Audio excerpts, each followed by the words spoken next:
Hello, welcome back to Man Matters podcast with Nate and myself, Dervin. Then we have a guest, Stina. Yes, hello. Yes, please tell us a little bit about yourself. Yes, my name is Stine. I grew up in Denmark and I now live here in the US in Colorado with my husband. I've lived here for 10 years now. I work as a personal trainer and nutrition coach here near where we live at a gym called Pursuit. And then I also do online training programs and nutrition coaching. And my background is I did gymnastics my whole life growing up, and then I have a bachelor's in exercise science, and then I've done certifications to become a nutrition coach on top of that. I also have about 10 years of experience in the CrossFit world, competing at almost the highest level. Didn't quite make it there, but almost. And now I sort of just exercise for health and longevity and try to manage everything in terms of fitting everything in with being a busy mom and working and everything. So yeah, that's it. Very Sounds like cool. pretty busy right there. Yes, it's busy, but it's good. All good stuff. Yeah. That's pretty impressive. I didn't realize you had the CrossFit experience. I mean, I can only imagine that must kind of force you to develop your nutritional and your recovery knowledge. I imagine Yeah. that can beat your body down pretty hard. Yeah, for sure. And that's actually what made me get into nutrition, because that was back in like 2016, where some people had kind of started talking about tracking macros, but there was no real guidance on like what was appropriate for like especially really high activity level like I was doing. So I was like, where can I just find like what should my numbers be? So I was like, I'm just gonna go ahead and do this course. So I did the precision nutrition level 1, mainly just to figure out how I should be eating for the demands from CrossFit and me wanting to like get better and get to a higher level. And then I just slowly started helping my friends in the gym too, and then kind of just slowly turned it into a small business and started charging a little bit of money to do it. And that way just got more and more experience, both from my own and from helping others. So that's kind of what got me into it. Yeah. That's really interesting. So, how often a week were you training that you were really having to consider all this? I was training 6 days a week back then and Okay. just taking Sundays off. And then in multiple sessions too. I usually had like an hour-long track session at least 3 or 4 times a week. Other days it would be other forms of cardio that kind of had a session alone, and then more CrossFit specific stuff later in the day.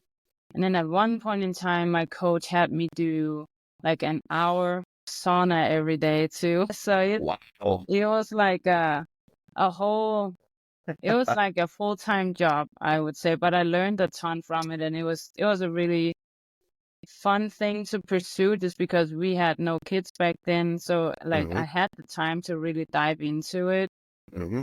and just go all in and see where it would take me. That's so That's what I cool. think of it. CrossFit is also like not just like a specialized sport because you have different dimensions you have to practice it to specialize too. Yeah.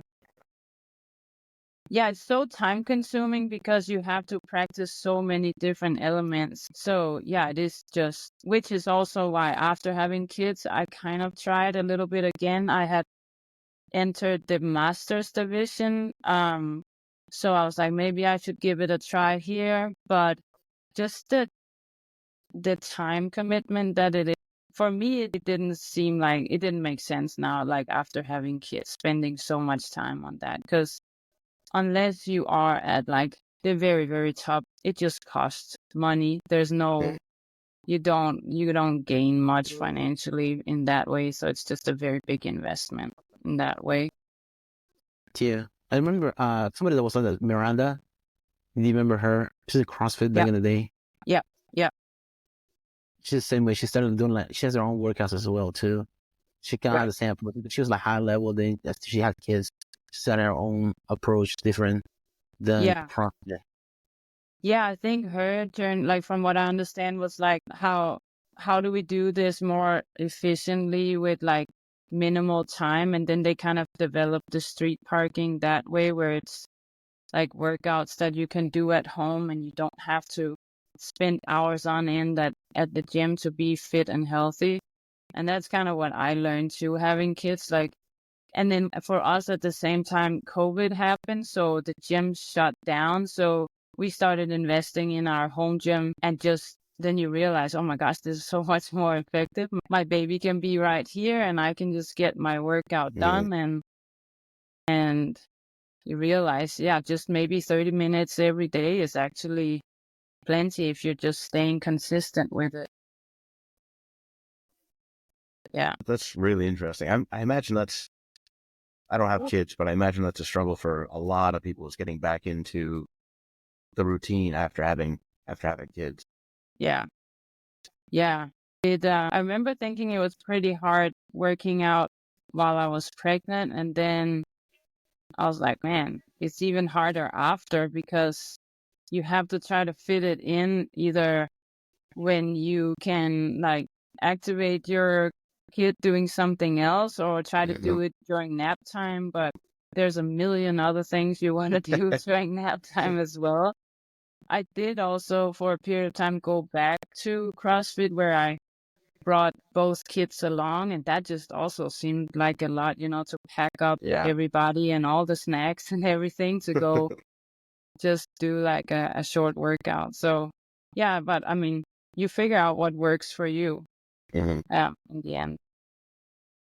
Yeah, I can imagine timing, because just like I said, like for CrossFit, you have different things that you have to. I really had to pack for and get ready for, and then you have to like time specific for your kids. You have to like put in nap time, feeding, thing, all the things, and then you have to also like all the things other than your kids. They have laundry and short things that you have to do around groceries and I working. know, yeah. It's a lot. It's a lot. Adds Yeah. up. Yeah, and then I think a lot of times then exercise just like falls like down the list of priorities, right? Unless you get into a good routine where it's like doable and you can sustain it. When you say that's what the reason why nutrition takes a backseat too, because as people like exercise takes a backseat, but then nutrition, because you don't have enough time to cook and stuff like that. Then like, well, I just get a quick meal, go to a drive-through and get something quick. It's not as nutrition is good for you. Yeah. Yeah, for sure. I think so. But I also think it's maybe a misunderstanding. The same with training. It kind of takes a backseat, maybe because you think it has to look a certain way on it, or it has to be a certain duration, or it doesn't count.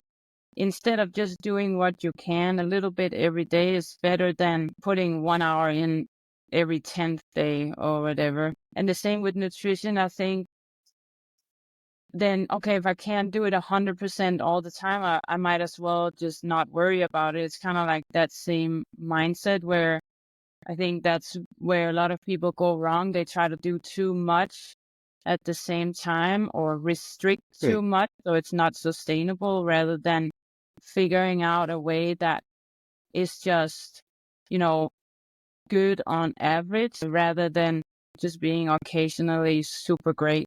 So it's that same mindset, I think, that it has to be perfect, or it's not worth it. Interesting. So it sounded like, so you said you took a class on nutrition, correct? That's kind of Yes. okay. I'm curious, is that because, forgive me for my lack of knowledge here, like there's recovery, like stretching, things like that. Did you already have a routine for that, or was that something that came later on? I'm curious. Yeah, I think back then there was a lot of resources out for like how to train correctly, but not so much about how to fuel for that and making sure you could recover in terms of like your nutrition. So that's why I felt for me that was like the missing piece. I guess I also had like good amount of experience and background from my gymnastics. So maybe felt like I had that stuff more dialed in, but just had no clue with my nutrition. And then the first one I took was the precision nutrition back then, which was really great and general. And then I've later on taken from you guys know Dr. Lane Norton. He also goes by BioLane. He's very like evidence-based. He has some online courses too. So I've taken his 2 certifications as well, which are really great too. I highly recommend those if anyone wants to get into that, just to kind of continue my education in that space. Yeah. That's interesting. So where you're saying it's better to have a slightly better diet all the time than it is to have a really good diet some of the time. Where do you normally start people off with that?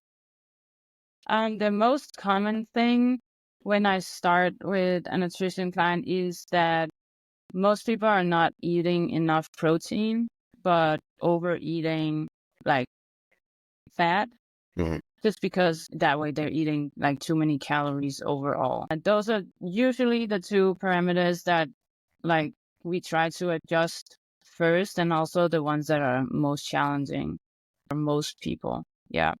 So, and then obviously also quality of food. So just getting that. But I think with that, a lot of people also have that mindset of like, okay, all or nothing, where I really don't believe in like overly restricting or completely limiting anything. When I work with a client, we work a lot of like incorporating the things that they enjoy, like making sure that what we're doing and implementing also works with their family life. You know, they're not cooking separate meals for themselves because, you know, like we can maybe do that for a week or 2, but it doesn't work in a family with 3 kids and sports and all that. And if they just want to hardcore cut out something that they really enjoy eating or something that they do as a family, you know, I try to really steer people away from that and find some sort of balance so you can keep like having the things that you enjoy, because overall that's going to make you more successful in the long run. So yeah. That's interesting. So talking about increasing the quality of the intake of food, what does that entail? Do you recommend supplements, or how do those tie in? Yeah, so often when it comes to, for example, protein, and we talk a lot about finding, you know, whole food protein sources first of all. So like lean meats, fish, and I recommend like eating a lot of like low-fat Greek yogurt, cottage cheese, things like that. Sorry, my kids are Oh, being super loud. good. And then using a protein supplement is great for like driving up your overall intake, just not overdoing it, because the backside is that like most of those things are, if we're talking about a protein shake, it's liquid, so it just won't fill you up the same way as like, say you get 25 or 30 grams of protein from your shake versus eating like 5 ounces of chicken breast. It just fills you up different. So in that way, eating more of it from whole food sources will probably help you stay more on track, because you're going to be more satiated and full throughout the day. But using it, if it's generally a problem of like just always being like those 30 grams of protein short every day, and you just don't feel like you can eat more, like then it's a great strategy to like get more protein in without so much volume of food. So in that way, those types of supplements are great. That definitely makes a lot of sense. There's been plenty of times when, I get done the workout and I have a protein shake and I'm like, that is just not enough. I need something else. Yeah. It's straight down the chute. Yeah. A couple of the questions in there. Yeah. For the nutrition, like one of the questions probably that we were thinking about was about like timing of further nutrition, because for example, like we do jiu-jitsu, like we do tournaments, we do like different matches. So you in CrossFit, you have like different heats, the different competition. How do you time nutrition in events like that, like what you eat like a certain time throughout those events? Yeah. So I think the timing aspect of food in general is also one of the things that we maybe focus a little bit too much on if we're talking about like, like the analogy of like rocks versus pebbles. It doesn't really make sense to worry about that if the rocks are not in place. Like, first of all, I would say, are you getting enough or adequate amount of calories per day for like your demands, just overall, like every training day, like any day? Okay, your breakdown of macronutrients, is that appropriate for you? Are we checking all those boxes? Are you sleeping enough? Are you drinking enough water? Like, how's everything, Then, if everything is dialed in, then maybe it makes sense to worry about the specific timing of what you're consuming. I think oftentimes on like competition days, in my experience, a lot of people even struggle with getting enough food because maybe of nerves and like the timing of events. Like, very generally, I don't know exactly with jiu-jitsu competitions, like how far are the matches like or the fights spaced out? How much time do you have in between?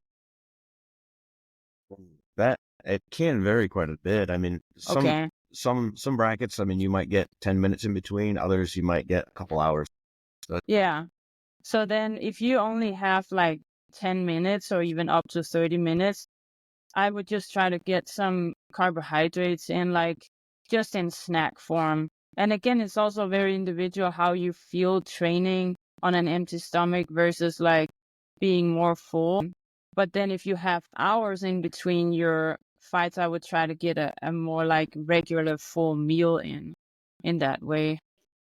Yeah. I was also somebody that cut weight and I have an hour between the weigh-in and their match, the first match. And they have been cutting weight. Yes.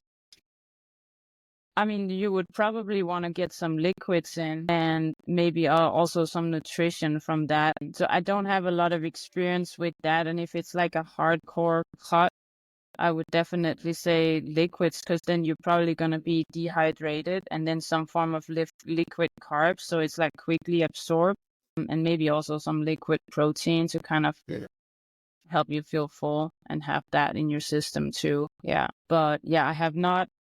I've helped people cut for like Olympic weightlifting competitions mostly where the timing is much different and we try to do it like much more in advance so it's a much more sustainable weight loss, not like a hardcore cut, no water cuts because they also need to feel great when they're performing well. The same for a fighter, but I know that they do a lot more extreme cuts in your sport.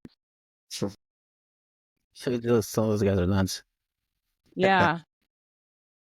But don't they typically have like a day or so to recover, or is it only when it's like UFC, like bigger events? BJJF is the same day.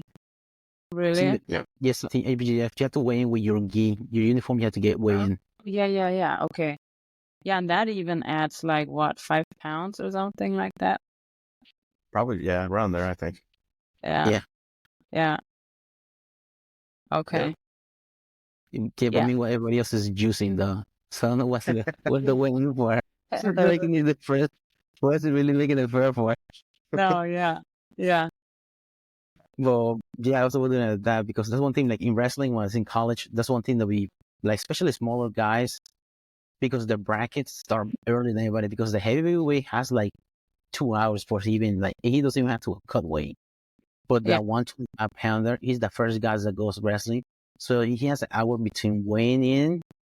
He has the most percentage of body weight to cut because 5 pounds for 125 and 5 pounds for 197 is big difference. And Uh-huh. he has to replenish and he has to warm up within the hour. Yeah. No So way. like, so it's hard. He may like he spent 3 hours a night before trying to cut weight. Some of them they have sometimes, for example, nationals is 3 days weigh in. So you weigh in 3 days. Oh, wow. So like Yeah. you only get like one day, you 1 pound allowance, Okay. but you still have to make weight though. So I was wondering Yeah. how do you do that, like weighing every day? to replenish your Yeah. storage for the performance that day, because our coaches always say the first match is always gonna be the toughest match. Yeah. Oh, I believe that. Yeah. But what they should do is just not do such a drastic cut right before and just try to be closer to your like weight limit. But I guess I So see also like there is where's your optimal like training weight, and then I can understand that there's a benefit to being much lighter as well. So it makes sense, but it's very hard on the body too. yeah, there's a point of diminishing return always Yeah. with your body is, because the older you are, for example, a freshman, it's okay for him to cut weight to a certain extent because he's younger. Yeah. But for now, that because of COVID, some wrestlers wrestle up to 6th year in college. That guy's in his 6th year. He probably shouldn't be wrestling 125. Try and make that weight. Should probably go up, because the older you get, the harder it's going to be for you to make that weight. Oh yeah, and probably yeah, and also because you've done it multiple times too. So depending on how they do it, there has been some studies that show when you go into a caloric deficit, your body will try to adjust for that. So it'll slow down your metabolism. You'll like fidget less. You'll automatically try anything it can to try to hold on and like just lower your energy demands. So then when you're done with that phase, and then say he's done with his match and he goes back to now eating normal, then you go back up to your weight, but now your maintenance calories is lower because your body like lowered those demands. Then he goes into that weight loss phase again. And then if every time it gets like kind of the demands, the caloric deficit that he has to meet to continue to hit that lower weight, in theory would go down, right? So it makes sense that after so much time of doing that cut, it gets harder and harder. Yeah, that's probably why a lot of like fighters, the older they get, they go higher weight classes, because make it Yeah. harder on them. Yeah. I mean, or yeah, maybe they're also building a bit more muscle. So in that way, it's also harder to get Sure. that low. Yeah. Yeah. Could be wrong on this, Irving, but feel free to correct me if I am. Didn't some places go to the day of weigh-ins to try to limit the amount of weight they were cutting? For events Yeah, I thought of that was a theory for jiu-jitsu or wrestling. for wrestling, Yeah, I thought so. I don't know. some of them they went away from it. I thought so. I thought some places had day before previously, and then are moving to the day of weigh-ins to try to limit the amount of weight cutting. I know they did it the opposite way. Super 32 Okay. this year they did it they usually do it the day off. The reason they're doing it the day before is because they have too many kids in the tournament, so it's hard for them to weigh in all those kids and run the tournament the same day. Instead of starting that tournament at 10 in the morning, they have to start like noon or later, because they still have to weigh in kids. And usually who's checking weights are the referees that run in the tournament. So it's hard. So Okay. that's what's weigh in the day before. Also, it's healthier too for the kids to Yeah. recover the day before. Yeah. I've also heard the argument that there should just be more weight classes, that the ranges are just too big. Yes, in the Olympics, it is too big. The Yeah. world, for some reason, the Olympics weight are different than United World Wrestling, because our World Wrestling has 10 weight classes, but Olympics only has 6 weight classes. Oh, wow.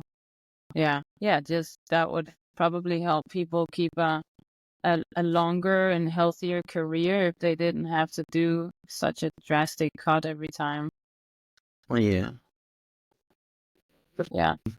What's another question do you have? In regards of, we had a question about, in regards of, with the supplements, we covered that one. Do you have like a specifically like supplements as far as like to cover them, or rather than macronutrients, but micronutrients, as far as like iron or like zinc or things like that? Because I remember like macros usually where you look like a certain way, but micronutrients usually how you feel a certain way. Yeah. The ones that I usually recommend that most people are low on is vitamin D. I usually recommend most people to do creatine too, because it's one of the most researched and supported supplements out there. And a lot of my clients have goals of building more muscle, so it's certainly going to help with that. And then fish oil, those are usually the ones that I recommend. And then most people do like a multivitamin or something like that to cover the rest. Other than that, it's going to be like very specific to the individual, and it's kind of like outside of my scope of practice to recommend like those specific things. It's more like a thing that they have to consult with their doctor. Yeah. Okay, thank you. Yeah, because it's usually that's another thing. Like, not a people take in consideration of first like macronutrients, because things that they neglect, but they help them like recover at the same time. For example, like you say, like fish oil help for because we usually need that for our joints, because we are always aching. Yeah. Yeah. That helps. I mean, that helps me, for sure. Yeah. Yeah. You have or did you have like a pre and post workout nutrition plan? Like, was there certain foods that you wanted to eat before you got into a hard workout, specific things after? Did you have that planned out? Or Yeah. So for me, I always used to have like a full meal balanced with like a protein, carbs, and fats and veggies. And that would be like about 90 minutes before I started moving around for my training session. And then afterwards, I had at least 50 grams of liquid carbs and then about 30 grams of protein right after.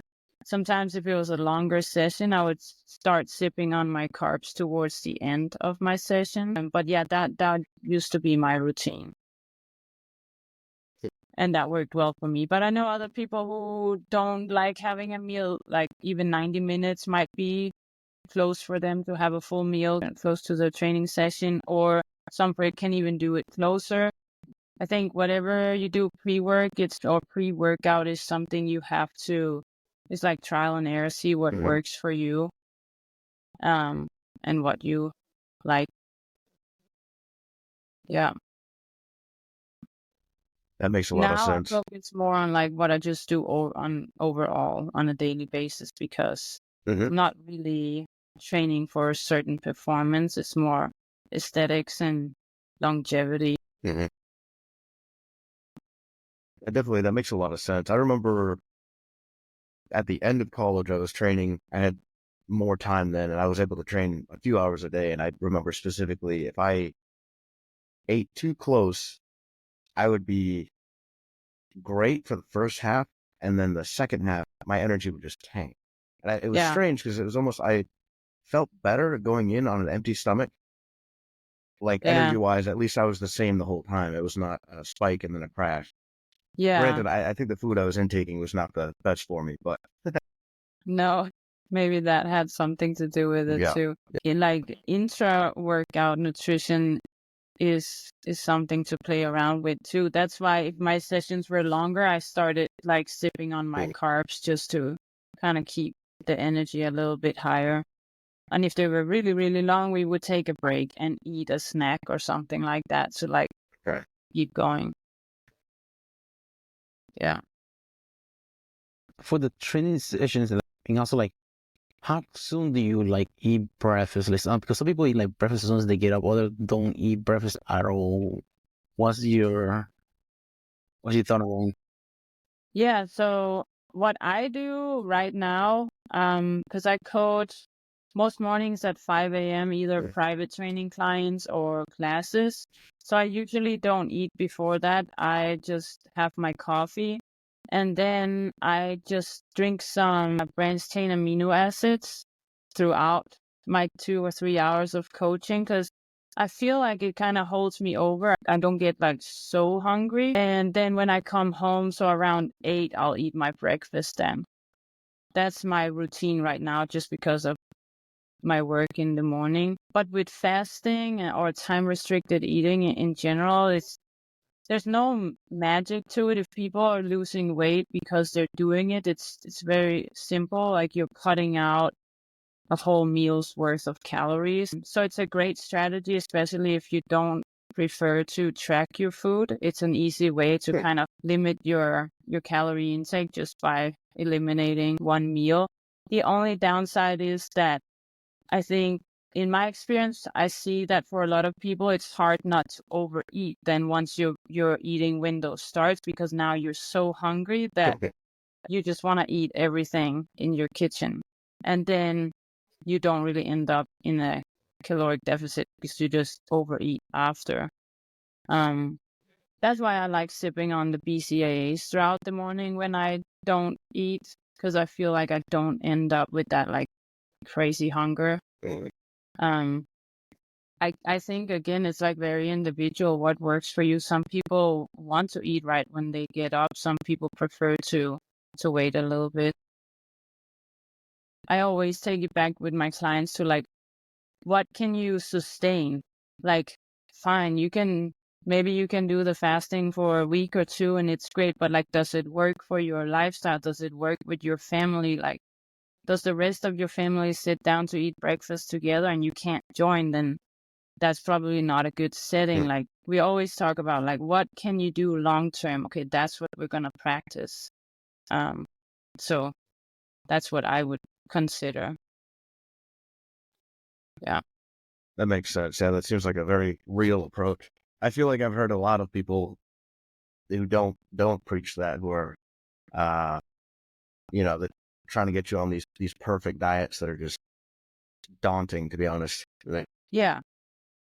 No, and then maybe they can lose a bunch of weight, but if you don't make any real changes when you're at it, or you're so over it by the time that diet is done, that you just revert back to what you were doing before, and then you gain all the way back and probably more, because now your maintenance calories are a little bit lower because you were maybe in such a drastic caloric deficit too. So it's like many aspects of it that it's much better to do something, slow and sustainable. Yeah. Are there any recurring things, like whenever you get a new client, are there any recurring like beliefs or teachings that, as far as nutrition goes, that people generally believe are true that you don't think are accurate? I think there is oftentimes we have a conversation about whether or not carbs are bad, and just getting them to understand that it's not carbs, it's the overall calories, and you're okay eating carbs. Like, that's a conversation I have a lot. Then it's often about weight too, because I have them do a daily weigh-in, just to have more data, because your weight will fluctuate from day to day, and it's mostly due to water retention. So if we just have like one weigh-in a week, it can be so skewed by maybe we have a higher day or a lower day. It doesn't really tell us a lot about what your weight trend is.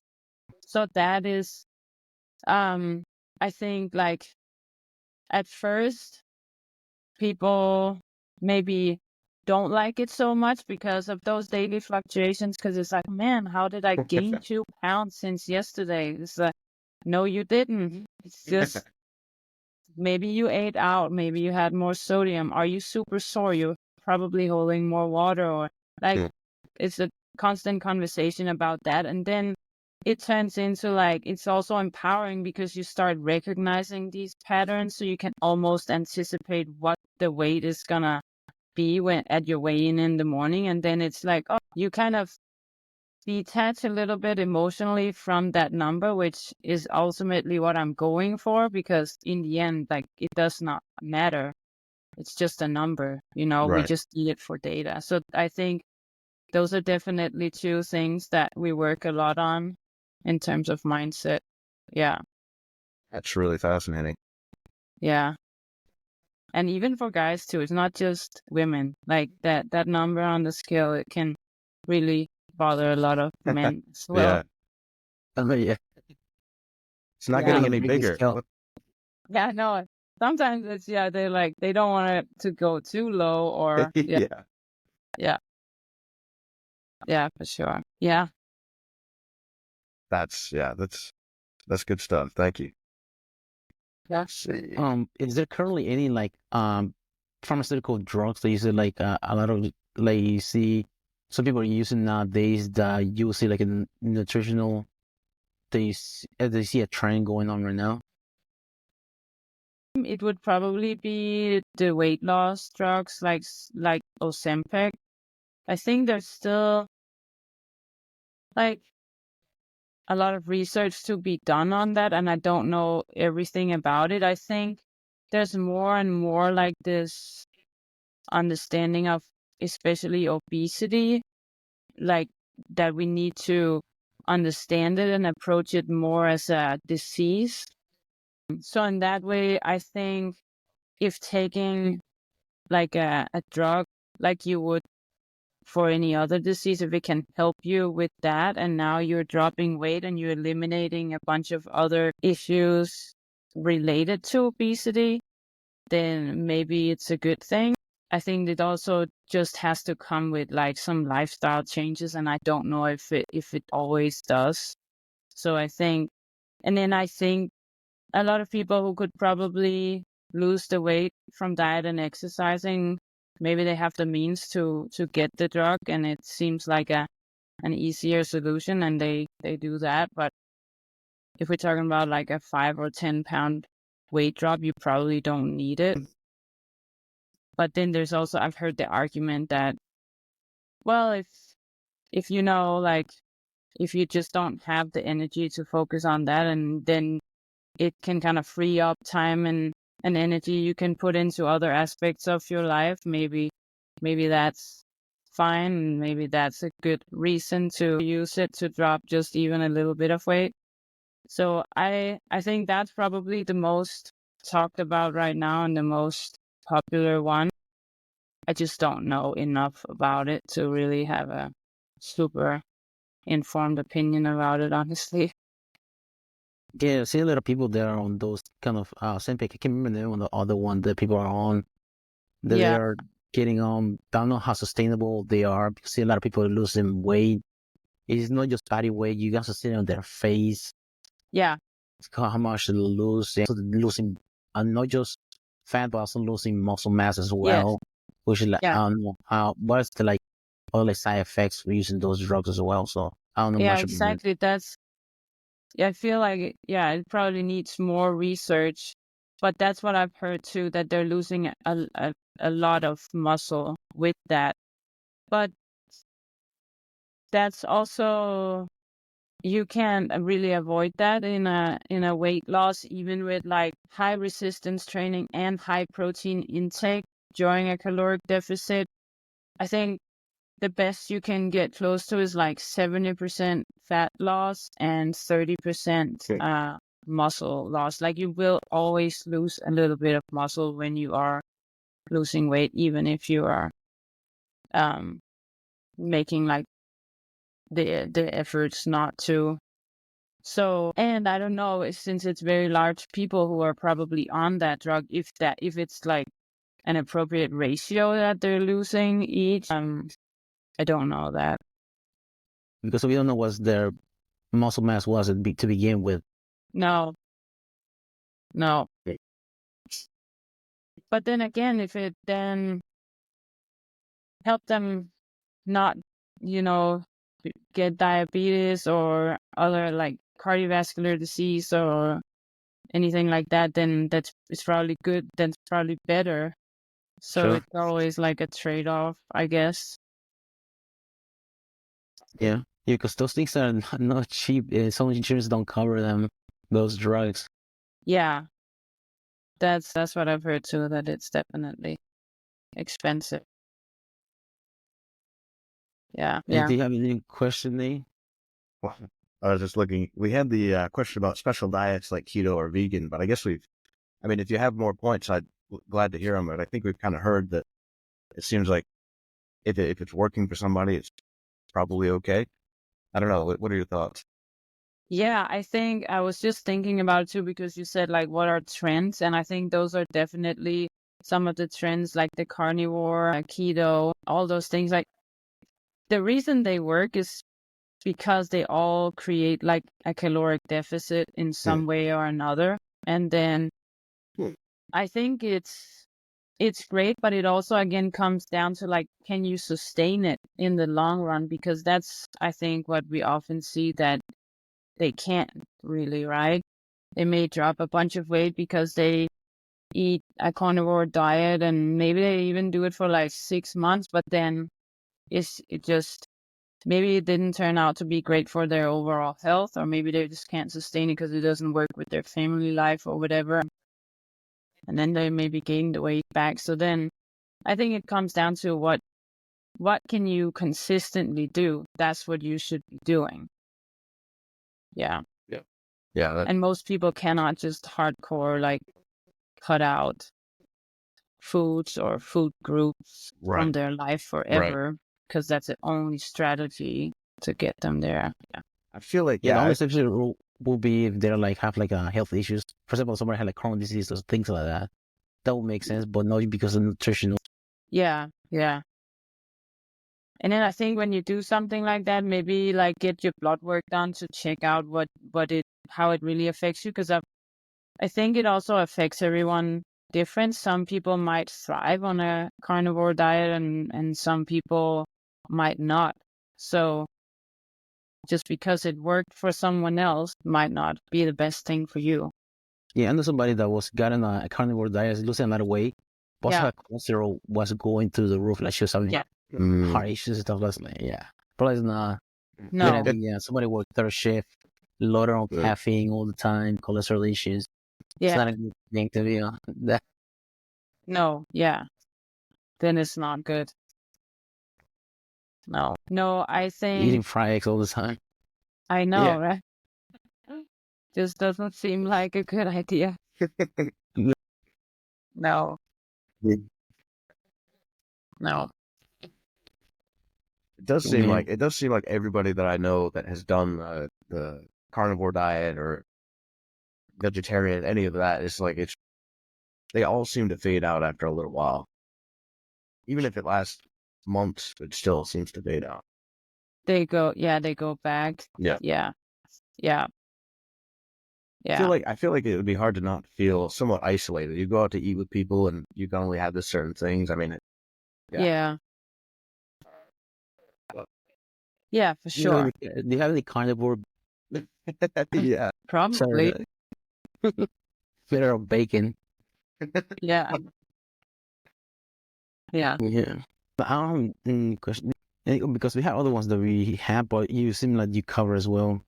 They have for the nutrition that you spoke about, like supplements. You said mostly you wanna supplement. You just wanna supplement when you wanna meet those macros, when you don't have like time restricted in your diet later on the days. What, sir? You say you want to mainly hit your macros with whole foods, but you supplement. You say you want to just whenever you are running, where you don't have enough time during the days, or some of the days where you're not able to get it, just meet your goals. Yeah, if you're talking about like a protein supplement or something, I think like having a daily protein shake is fine. But if it all of a sudden becomes like your sole source of protein and you're struggling to stick to your macros, then it's probably because you're getting too many calories from like liquid source. So that's why it's like a good strategy, but not if you're struggling to stick to it, if that makes sense. Okay. Yeah. I know a lot of protein supplements are clean. A lot of them still have a lot of sugars and all this stuff behind it. Yeah. I mean, you can get clean ones, and whey protein, for example, is like super high quality protein. So it's great to use as a supplement to get your protein intake higher. You should just eat it from like whole foods too, because it will help you keep more full as well. And you'll get like the full palette of amino acids. Yeah. Yes. I was surprised at one time I was trying to lose weight, and then I was in a diet. I don't know if you heard Dolce diet. I was eating more than I was used to eating. I was like, how am I supposed to eat all this food? I was still saying more weight, but I was eating more food than I used to eating. So Yeah.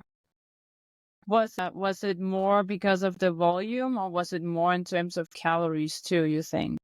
more volume. So I Yeah, like a lot of berries, like coconut water, like yeah, vegetables, spinach, peppers, yeah. and things like that.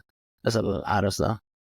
I think that's very normal too, because you probably came from eating more energy dense foods.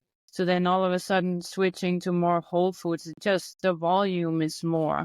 So that's something I hear from my Mhm. clients a lot too. Like, oh, it feels like a lot of food, or it feels like I'm eating more than I used to, but it's just different sources and not so energy dense. And maybe it feels like more on some days, but a lot of people are also very inconsistent. So they'll have days where maybe they're busy eating a little bit less. Then you go out on the weekends and you eat twice as much. So if we look at your food intake as like a weekly budget, you're probably well above your average, or like your Mhm. maintenance on an average. You Mhm. just have some days that are very low and some days that are very high. And now all of a sudden I put you on a diet where we're tracking every day. We're just going for maintenance, but you're just being very consistent. And so it maybe feels like you're eating more than you used to. Yeah. And you can feel the difference energy wise as well. You feel Oh, yeah. lethargic.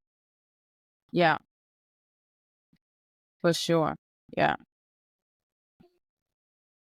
But and then another thing is then when you then maybe have some of those days again, even if we are tracking and we are doing really good and we're working on a diet together, you may have days that don't go as planned. And then I think it's just a matter of like getting back on track and being okay. I think that's another thing that can hold people back or throw them completely off, is if you feel like you have an off day and now everything is lost, like now I ruined everything. No, you did not. Just get back on track. It's again like look at the big picture, like you just focus on consistency, get back on track.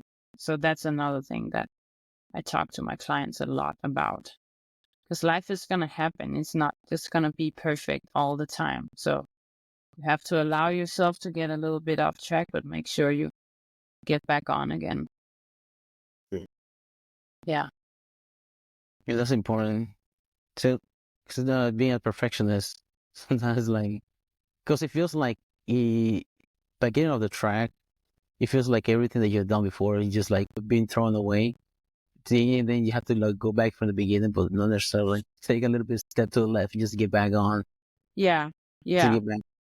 Yeah. Or you can we sometimes try to set boundaries to that. So especially weekends are hard, right? Because they're not as routine and you can easily get a little bit more off track. So with my clients, we often talk about, okay, so if you go out to eat Saturday night, maybe you have some drinks and stuff, that just means the next meal being Sunday morning, we're back on track. We cannot have more than one meal back to back. That's like off. So it's just a way to quickly adjust, because I think when we're on our own and we do it, like you have maybe one bad meal and then it turns into one bad weekend, and then then all of a sudden it's one bad week too, and then 3 months and now we're still not back on track because you just kept the ball rolling, right? So it's about just getting back, and not just because it's easier said than done sometimes. Yeah. Yeah. That is funny. I mean, I am by no means a personal trainer or anything like that, but I have had people ask me, like in jiu-jitsu class, like, I had a guy a couple weeks ago now, he's told me, oh, I don't work out at all, but do you recommend working out for jiu-jitsu? And I told him, like, yeah, absolutely. I was like, you don't really, if you don't work out at all right now, I told him not to overcomplicate it. Just get to the gym and work out. Like, just do something. You'll Yeah. notice an improvement. Yeah. I feel like for me, I tend to overcomplicate things and then I never get started on it. Oh, I prefer to just go out there, do it a little bit, and then work into it. Yep. Yeah. I think that's very normal for both like training and nutrition. Like sometimes I'll have clients who have maybe tried an approach on their own, and it's always like changing 10 different parameters at one time, and everything has to be perfect, and they do it for a week or a month, and then they can't do it. So it's like one thing at a time, like, and again, like what is sustainable. And the same with training. Like if he's not training at all outside of jiu-jitsu, and maybe he sets a goal of now I have to do it 5 days a week. No, Yeah. just how about we just do 1 or Mhm. 2 or, I think that's very, very normal that we want to overdo it and overcomplicate it.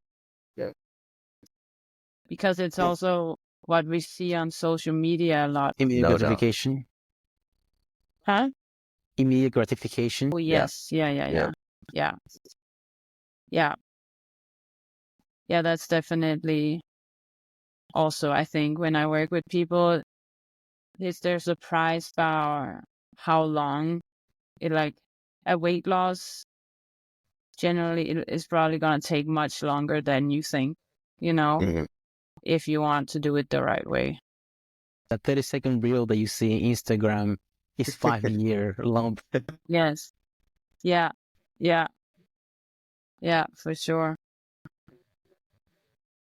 Yeah. That's It's real. And there's going to be up and downs, like you said. And then just those pick and balance. Just try to make sure, try to be constant, those pick and balance, trying to keep him as constant as you can. Just don't try to let him get you too down. Exactly. Don't be Yeah. climbing too high. Try to stay constant. Yeah, for sure. that covered a lot of stuff today. That's pretty good. Running low on questions, but it was good. Yeah. I hope it's useful. I've only dabbled a little bit in jiu-jitsu, but not much. You have I tried have it? one stripe. Oh, there you Yeah. go. Yeah. What's more strong than anybody else? Exactly. Yeah. It is fun though. I don't know. For me, it's kind of a well. Here it is. Once you get into it, it's fun to work out. For me, but it takes a little bit. Jiu-jitsu is kind of like it's a workout. It's fun. It's community. It's a lot of things all at once, and I kind of like that. Yeah. Kind of a workout with more of an objective than moving something around. Oh, To yeah. me, I can see that. that's I love that. Yeah. I can definitely see that. And it's very useful too, right? I mean, Thankfully, I like haven't had to use it, practical. but I know, but you have the tool if you do need it. You Yeah. were saying you'd rather be the guard in the war. You'd rather be the warrior in the guard in the war. yeah. Yeah. Yeah. For sure. Do you have anything to promote, Stine? I mean, if people want to, they can follow me on Instagram. I'm at stinepinilla.fit. And then I have a website, Stine Pinilla Coaching, for online training programs and nutrition coaching. If you're not local in Colorado, we can work together that way. If you are local in Colorado, we can train at the gym together. All Yep. right. Thank you so much. That's really, honestly, it's very informative. I personally, I don't have a ton of experience with any of this, so it's very interesting to hear somebody who's done some research. Yeah. Okay. Yeah, Well, thank you very much. Thank you very much for having me. Thanks for joining us. Thank you. Thank you.